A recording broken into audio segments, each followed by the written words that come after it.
Hello, Unnithan here. വക്കീൽ സാറായിരുന്നു. അതെ, സംഭവം ഞാനിപ്പോഴേ അറിഞ്ഞത്. ഡിസൂസൻ ശേഖരം വന്നിട്ടുണ്ട്.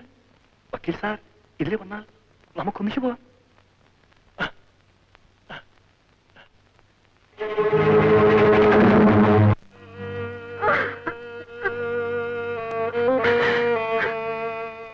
മോനെ, നിന്നെ ഈ നിലയിൽ കാണേണ്ടി വന്നല്ലോടാ കുഞ്ഞെ.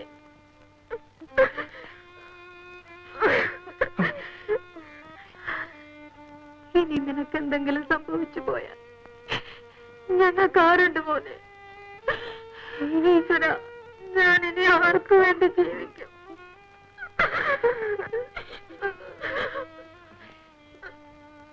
നിയമത്തിന്റെ മുമ്പിൽ ഞാൻ കുറ്റവാളിയാണ്. പക്ഷേ തൂക്കുമരത്തിൽ കയറേണ്ടി വന്നാലും ഞാൻ ചെയ്തത് ശരിയാണെന്നാണ് എന്റെ വിശ്വാസം. അമ്മ സമാധാനമായി പോകും. നീ ഇതിനുള്ളിൽ കിടക്കുമ്പോ ഞാൻ എങ്ങനെയാടാ മോനെ സമാധാനമായി കഴിയുക? അമ്മേ, കോവി,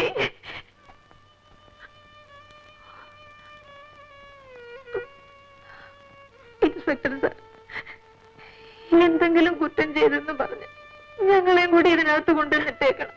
അമ്മേ, രമേശ് തെറ്റല്ലേ ചെയ്തിട്ടുള്ളത്. രമേശിന് ഒരു കുഴപ്പം വരില്ല. അമ്മ വീട്ടിലേക്ക് പോകും.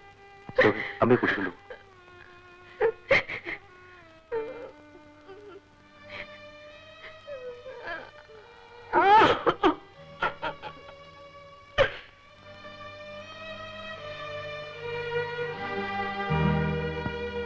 രമേശ് ചെയ്തത് തെറ്റെന്ന് പറയാൻ പറ്റില്ല.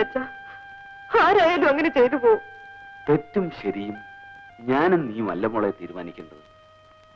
നിയമത്തിന് മുമ്പിൽ രമേശ് ഇപ്പോൾ ഒരു കൊലപ്പുള്ളിയാണ്. എത്രയോ കൊലപ്പുള്ളികളെ അച്ഛൻ രക്ഷപ്പെടുത്തിയിട്ടില്ലേ? അതുപോലെയല്ല ഇത്. വിക്രമൻ ഉണ്ണിത്താന്റെ വിശ്വസ്തനായ ഒരു ജീവനക്കാരനായിരുന്നു.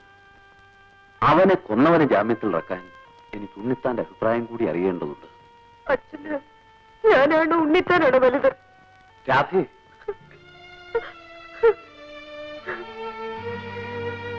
ഒരു കാര്യം പറയാം. എന്റെ രമേശിനെ അച്ഛൻ ജാമ്യത്തിലിറക്കിയില്ലെങ്കിൽ ഞാൻ പിന്നെ ജീവിച്ചിരിക്കില്ല.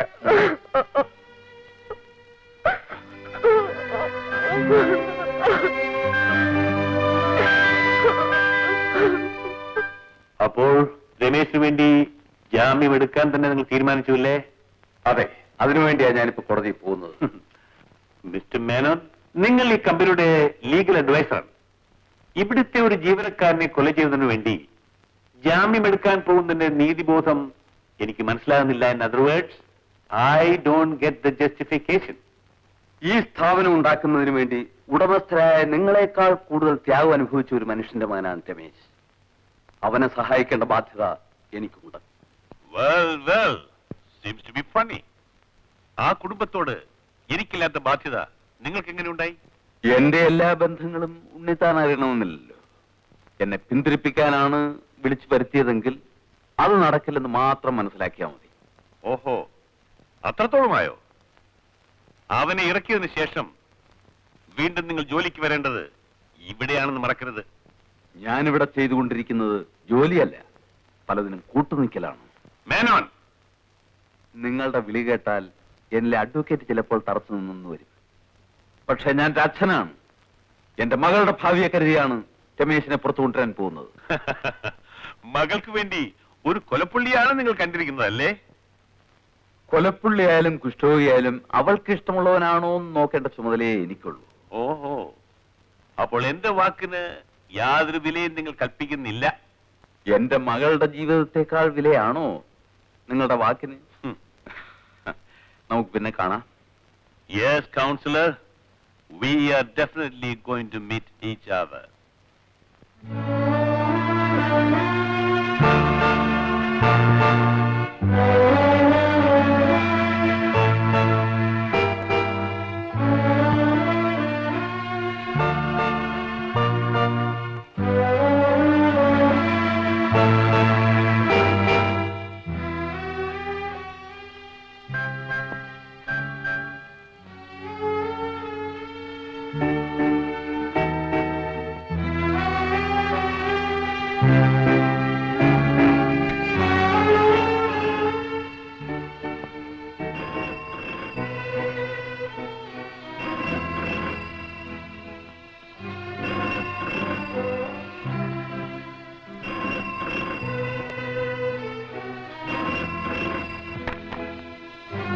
മേനോൻ ഹിയർ.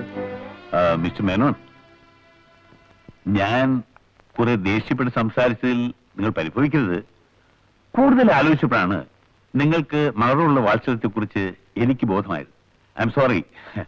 അത് മാത്രമല്ല, ഗോപാലിന്റെ മകൻ എന്ന നിലയിൽ രമേശിനെ സഹായിക്കേണ്ട ചുമതല എനിക്കുള്ളതല്ലേ? That's right. അതുകൊണ്ട് മിസ്റ്റർ മേനോൻ ആഗ്രഹിച്ച പോലെ തന്നെ എല്ലാം നടക്കട്ടെ. I will see that everything is done.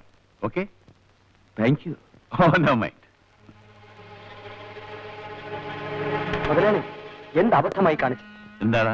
ആ രമേശ് പുറത്തുനിന്ന് സംഗതികളെല്ലാം അറിഞ്ഞാൽ അവൻ നിങ്ങളെ 3 പേരെയും തട്ടും, കൂട്ടത്തിൽ എന്നെ. എടാ, അതുണ്ടാകാതിരിക്കാനാണ് ഞാൻ എന്റെ ചെലവിൽ അവനെ ജാമ്യത്തിലിറക്കുന്നത്. ഓ, ആളിപ്പടരാൻ പോകുന്ന ഒരു കാട്ടുതീയാണ് ആരും അറിയാതെ ഞാൻ ഊതിക്കെടുത്താൻ പോകുന്നത്. മോനെ, വക്കീൽ സാർ ചെയ്ത ഈ ഉപകാരം ഞങ്ങൾ ഒരിക്കലും മറക്കില്ല. ഒരു അന്യനോടെന്ന പോലെ എന്നോട് നന്ദി പറയരുത് ദേവിയമ്മേ. എന്റെ മകൾക്ക് വേണ്ടിയാണ് ഞാൻ ഇതൊക്കെ ചെയ്തത്. അവളുടെ സന്തോഷമാണ് എന്റെ സന്തോഷം. ഇപ്പോ വക്കീൽ സാറ് തന്ന ഈ സന്തോഷം മാത്രമേ ഞങ്ങളുടെ ജീവിതത്തിലുള്ളൂ. മോളെ, എന്റെ മോടെ സന്തോഷം നീണ്ടു നിൽക്കാൻ ദൈവം അനുഗ്രഹിക്കട്ടെ. പിന്നെ ഈ കേസൊന്ന് കഴിഞ്ഞോട്ടെ. വിഷമിക്കാനൊന്നുമില്ല. രമേശൻ രക്ഷപ്പെടുമെന്ന് എനിക്കുറപ്പുണ്ട്. അത് കഴിഞ്ഞാൽ അച്ഛൻ ചേരുന്ന ജോലി രമേശന് തന്നെ കൊടുക്കാമെന്ന് ഉണ്ണിത്താൻ പറഞ്ഞിട്ടുണ്ട്.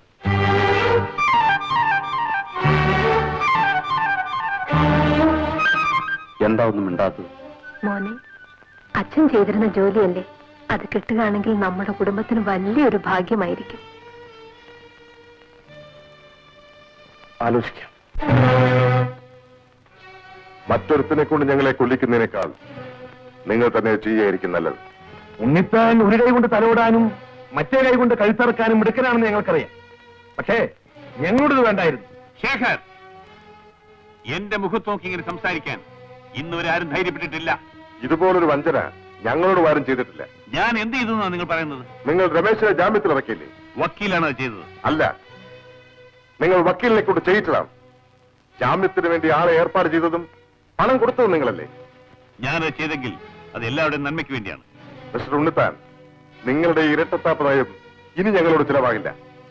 ഒരുമിച്ച് ചെയ്ത തെറ്റിൽ നിന്ന് ഒറ്റയ്ക്ക് രക്ഷപ്പെടാൻ വേണ്ടിയല്ലേ നിങ്ങൾ അവരെ ജാമ്യത്തിൽ ഇറക്കിയത്? പക്ഷേ നമ്മൾ 3 പേരും ഒരേ കപ്പലിലെ യാത്രക്കാരാണ്. മുങ്ങിയാൽ ഒന്നിച്ചേ മുങ്ങും. ഉണ്ണിത്താൻ, വിക്രമൻ നിങ്ങൾക്ക് വിടുപടിക്കാൻ വന്നവനല്ല, ജീവൻ പണയം വെച്ച സ്നേഹിതനാണ്. അനാഥമായവന്റെ കുടുംബത്തെ സഹായിക്കുന്നതിന് പകരം അവനെ കൊല ചെയ്തവനെ മാനേജാക്കാൻ പോവുകയാണല്ലേ? നിങ്ങളൊരു മനുഷ്യനാണോ? Shekhar, don't try to push me around. സംസാരിക്കുന്നത് സൂക്ഷിച്ചു വേണം. എനിക്ക് അധികാരമുള്ള കാര്യങ്ങൾ എനിഷ്ടം പോലെ ഞാൻ ചെയ്യും. കമ്പനി നിങ്ങളുടെ തറവാട്ട് സ്വത്തല്ല. ഡിസൂസ, ഞങ്ങളും കൂടെ പണം മുടക്കി നടത്തുന്ന സ്ഥാപനത്തിൽ ആരെ മാനേജർക്ക് വെക്കണമെന്ന് ഞങ്ങളും കൂടെ തീരുമാനിക്കാം. you have with your bloody money. നിന്റെയൊക്കെ ഇഷ്ടം പോലെ പ്രവർത്തിക്കാൻ ഞാൻ നിന്റെ റബ്ബർ സ്റ്റാമ്പല്ല. Look here. സ്നേഹമാണെങ്കിൽ സ്നേഹം.